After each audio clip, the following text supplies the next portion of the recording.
Dr. Jackson, thank you so much for sitting down with KEDC podcast, where we like to raise up the voices of leaders in the state of Kentucky to help empower our educators. And you have been instrumental in leading our state with computer science and technology for learners and our AI guidance that we're going to talk about today. But first of all, just how do you show up for students every day? Well, I really appreciate being here. And, as the K-12 computer science lead in the Office of Education Technology, I think you can tell my main passion is to make sure we provide access to high quality computer science programs for all students in the Commonwealth. We're not there yet, but we've done a lot of great things to make strides to that. But showing up for students, my superpower in that realm is probably being the representation of your journey's never finished. And the reason I say that, I'm nothing special, but I started teaching high school social studies in Mason County, and now I'm here. And the journey that got me here, I like to tell people I still don't know what I want to be when I grow up. So taking the opportunities that were laid before me to start working with technology in a classroom setting, and then advocating and helping roll out a one-to-one device initiative, and then providing professional development to teachers, and then being that advocate in my home district about why are we not teaching computer science. Those were all decision points. I didn't have to do that. I didn't have to take some of those things on. But if you take the opportunities that are laid before you, your journey is never finished. You're never done learning. You're never done growing. And I just think that that's one thing that I really value about my journey in education. And so that's what I want to show students every day. So if they see me, they're like, that guy doesn't know what he wants to be when he grows up, and that's okay. It's such an important message for all of us. We never stop learning and growing. So why is this work with artificial intelligence and computer science so important to you? Well, I mean, I don't know how many articles a day come out either on one side or the other of artificial intelligence, but it's a very hot topic as far as the media is concerned. Education, it's a hot topic. And actually, right before I walked in, NVIDIA became the very first company to hit $5 trillion market capitalization. $5 trillion.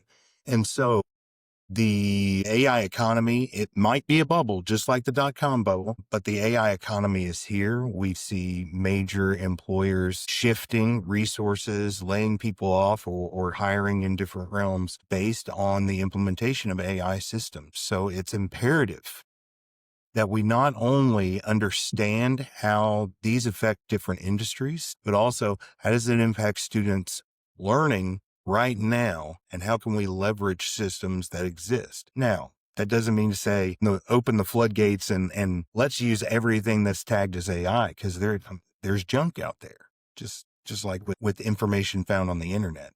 But I think that given the strategic way that Kentucky has always approached education technology, from being the very first state to roll out internet in every school district, and we're still doing it. Go Kentucky. Yeah, go Kentucky. We were the first. And, we have a common statewide student information system. We have some great technology leaders in Kentucky. We have a lot of knowledge regarding implementation of, just fill in the blank, implementation of this system, one-to-one devices, internet. AI is just another one of those systems that we need to use our expertise that we have available in the state to look at and say, how do we leverage this to favor our teachers and our students and their futures? It's a we mentality. It really, really is. Nobody's an expert. I am convinced that there are zero AI and education experts out there right now. We've not used it long enough. We don't have the expertise. Now, I believe there are AI experts and there are education experts, and, there are people that have done a lot of really cool things, but I don't think the expertise is there yet. We can help be some of those experts, and there are teachers doing great things in Kentucky. Absolutely. We have great educators. Yeah. You talked about the spectrum of wide open versus closed And that's in your guidance document. That's one of the first things when we have trainings here at KEDC that eyes go to. And it's that requested use process is where on the spectrum KDE will recommend schools get to with this guidance. And it is a process and we are learning a lot. As we're thinking about that, just understanding a foundational definition of what is AI. What, as an educator, if I'm coming into the classroom motivated to get this in front of my students, working with admin, working with the district on policy, what is the foundational understanding that everyone has to know what AI is? That's a really good question. And there are a lot of different answers out there, but just think of this, when somebody says the cloud is just somebody else's computer. Okay. AI is just a program that is programmed to access a database or do something by scraping the internet to get you information. AI has no knowledge that it's not already been given. AI is not smarter than any of you. It's just faster at finding the information than you. And so it can merge things and it looks like it makes assumptions, but it's just a program that's quickly accessing a wealth of data. And that's what AI is. And so there are a lot of tools out there that what's the data system that's build the video systems? That's a different type of machine learning program than a writing assistant. And so there are different flavors of AI, but it's just a program that's programmed to search data and help give you an answer to your questions or needs. So a lot of teachers come to our trainings with the curiosity, need, interest of just how do I keep kids from using it to cheat? And then they'll walk out of the trainings excited because there are tools that can help them with their efficiency and effectiveness and their work. And, thinking about the new standards that are coming out and I'd like for you to talk a little bit about that. Just what does KDE, what do you have in mind when it comes to layering these AI literacy competencies, digital learning competencies into the classroom? Yeah. And I no, that's a great point that you make. And I'll start off by saying this. Some people have argued with me, but I think we've been here before. Okay. Yeah. We've had this same conversation when we put the internet in front of students. The first complaint, kids are going to cheat. Kids are going to find bad information. I won't know what they're doing. Take it back to all the way back to calculators. Kids are going to cheat. Yeah. They're not always going to have a calculator of it. Yes, we all have calculators. Then one-to-one devices, Chromebooks, iPads, whatever. Kids are going to cheat. I'm not going to know what they're doing. They're going to get bad information. Now, AI, the same arguments. Kids are going to cheat. Kids are going to find bad information, and I'm not going to know what they're doing on the system. So we can use the lessons that we've learned before, just like you talked about that balancing act. It's that walled garden approach. We have laws and regulations that provide that walled garden in schools on the internet to protect them from bad actors and protect them from questionable content. So in the terms of AI, where are we going? I think there are a lot of different ways KDE, the agency, would answer this, but Sean answers it by our Office of Education Technology is responsible for 3 sets of standards. Our Kentucky Academic Standards for Technology, and those are our graduation requirement technology standards. They go with that demonstrated technology competency. So that's how we measure that. But we're also undergoing a revision of our Kentucky Academic Standards for Computer Science and our Kentucky Academic Standards for Library and Media. Both of those are elective standards, which just means, it doesn't mean, I don't have to worry about those. No, if you're teaching computer science, you need to follow the academic standards for computer science. So with all 3 of those sets of standards being revised right now, the public comment is out for all 3 sets of standards. Review teams are being convened right now. We are going to find opportunities to embed AI, call it literacy, call it fluency, call it whatever. We're going to find opportunities to embed AI explicitly within those standards frameworks. Now, thinking in the technology realm, that's a graduation requirement. Every kid has to demonstrate technology competency before they graduate. So we're going to think I'm not going to speak on their behalf, but I would think that they would say, what's the stuff that every person should know using AI? Okay. So AI use with computer science, we're going to find opportunities to show, okay, how do you build and do systems of artificial intelligence? That's that machine learning, the data science, those types of things. And then with library media, those are your information literacy standards. How do you know you're finding good information? How do you have that? What does fair use and copyright? What does that entail when it comes to AI? And no, we still don't have worked all that out through the legal framework, but we have some precedent to help guide our thinking in fair use when it comes to AI systems. So those are the opportunities we're going to look for. Now, I will say that we can't possibly, within standards, cover every single thing or every single tool. So it's going to be more, they're going to be broad standards that can apply in a variety of things. And maybe it mentions, for example, generative artificial intelligence systems, but it also mentions cybersecurity type things. So we're going to try to find opportunities to make sure that we explicitly call out those types of things and find ways that AI has provided a nuance to some of those standards. So, I mean, time will tell, and the people who are going to sit at the table are going to help us work that out. More to come. More to come. Every day. More every day. New every day. It is.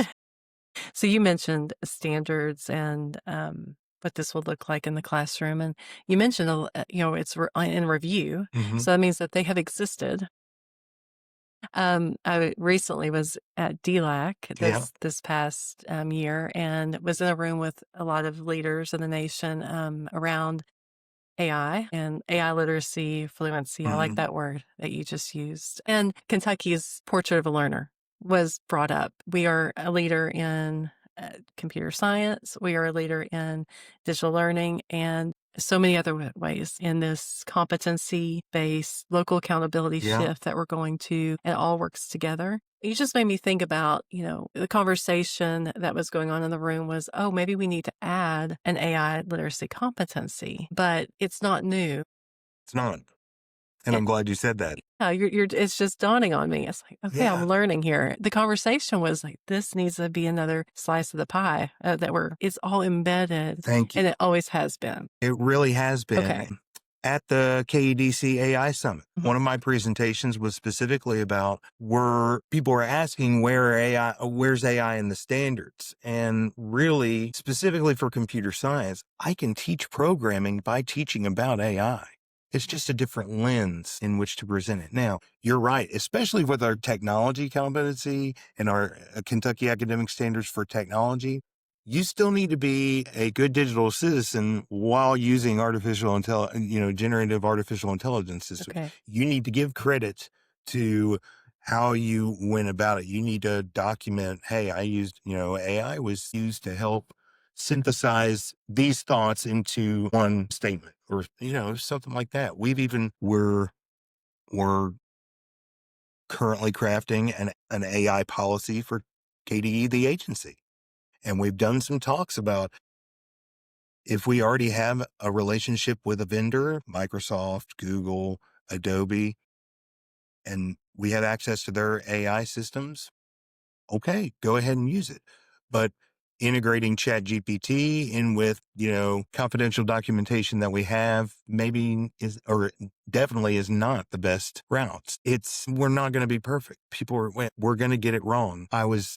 Kentucky has been part of several national working groups, one of them being the Teach AI collaborative that's coming up that has an AI literacy framework that I think is very good. It's not perfect, but there was a professor from MIT who's actually, he started as a high school educator, but he said, we're going to have to be okay getting it wrong because we don't want to wait until we can get it perfect to do something. We need to be okay getting it wrong right now and learning from our mistakes and moving forward because that's how we're going to get better. And it's never going to be perfect. So why are we waiting for things to be perfect? And that struck me. I'm like, you know what?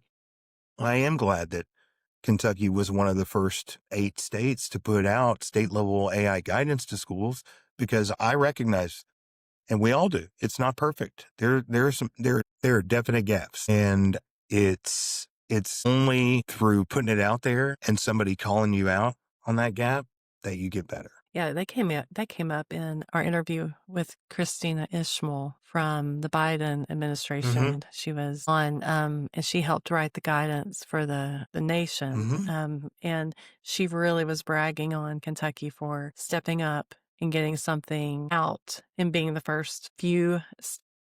Well, yeah, we actually had several. We have relationships with several other states who are working on theirs at the same time, and they maybe got theirs approved earlier than us. But there was a strategic effort to work across state agencies to try to build something. And still, not all 50 states have any type of guidance out there. But I interrupted you. I'm so sorry. No, you didn't interrupt. The guidance document. This is the second. This is actually technically it's the second iteration. I read. Yes, it's the second one. I'm sure there were plenty before that. That's how innovation happens. And you think that there's going to be a new one out there?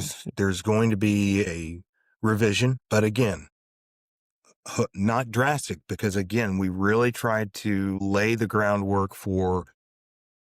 We're probably not going to not say the stuff that's in here. We might say it a little differently. We might provide new context or new resources, or say it like, oh, we like how, West Virginia says it. West Virginia has actually a pretty good state level guidance, but we just want to make sure that we fill in the gaps when we recognize them. And after SREB's AI imperatives came out and some other agencies across the nation, we feel like, okay, now's a good time.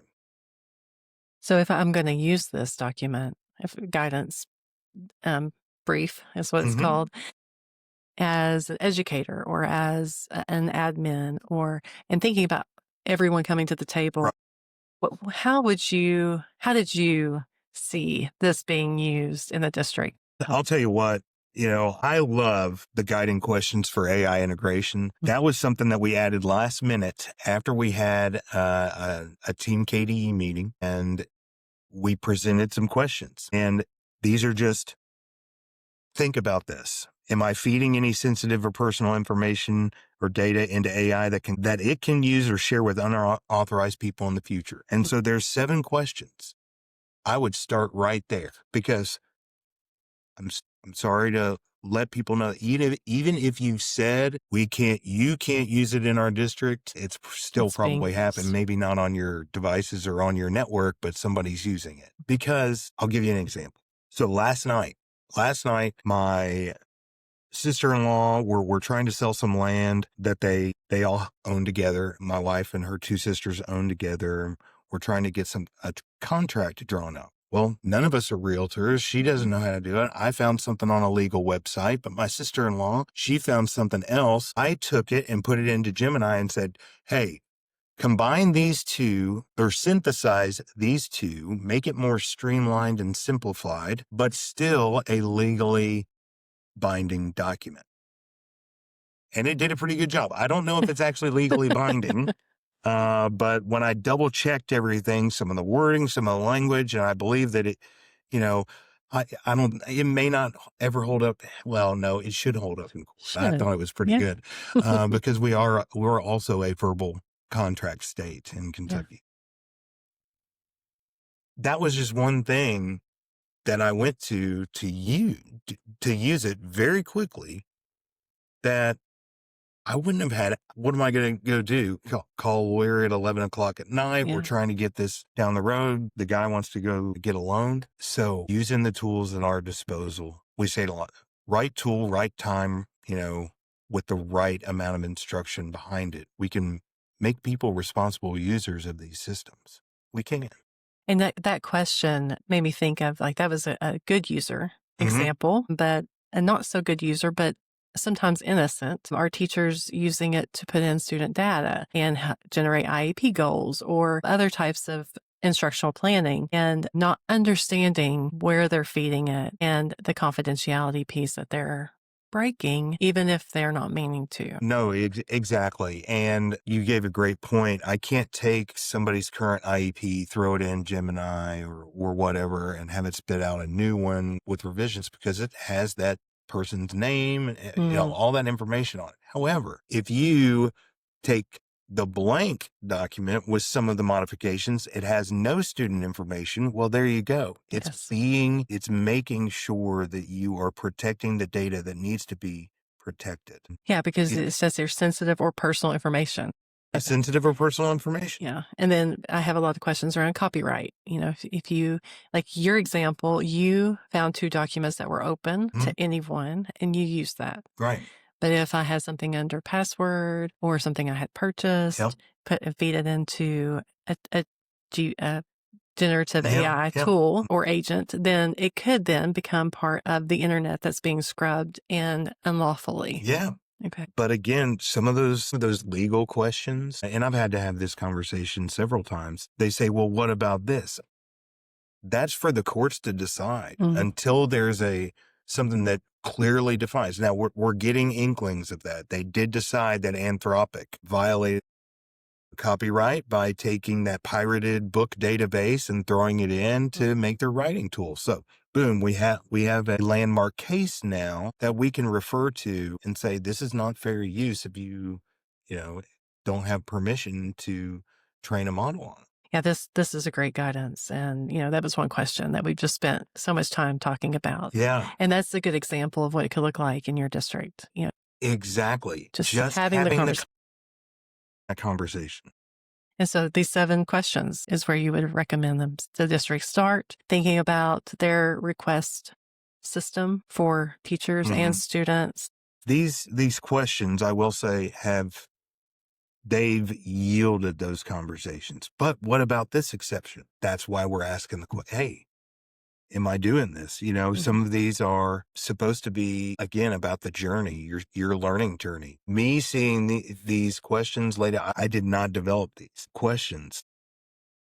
Me seeing them put in this framework helped me figure out, wow, yeah, I didn't think about it that way, but that's exactly how it is. And so as we were writing it, I said, we need to include these questions. I think they're a great place to start. And I will tell you, in our trainings that we've gone through this with educators and admin, they come away they may walk into the experience a little frightened and cautious, but after the conversation, really digesting what you all have created here, there is a sense of empowerment that it's a collaborative process if we do it right, and it's collaborative with AI and human in the loop as well. And so this is a great tool to start with. And intentional about spotlighting the different roles that we see in districts: digital learning coaches, STLP, your online and virtual remote learning, your library media specialists. I didn't include computer science because it's pretty explicitly stated in there about embedding, teaching students about that. But those spotlights help identify those professionals in your district that can already help have that conversation, especially your digital learning coaches. Yes. They're the ones that are championing the Kentucky Academic Standards for Technology and coaching people. Well, put this as part of their coaching cycle. How can we develop a approach to generative AI tools that is not restrictive? It's empowering. And that's really where we need to go. I can't say enough about our education technology professionals in the state and the leadership that, 30 plus years of the Kentucky education technology system has given. So many people have benefited from it. And we want to continue this with the next thing that comes out. But right now we're focused on this because we need to meet the moment. And I think we're getting there. Like you said, I think having the conversation is the most beneficial part. I think we said that right. We did. At the same time. So on page 11 in this document, you give a lot of links and tools. I'll make sure that this document is linked in our show notes, but also those and any others that you want to share with our listeners.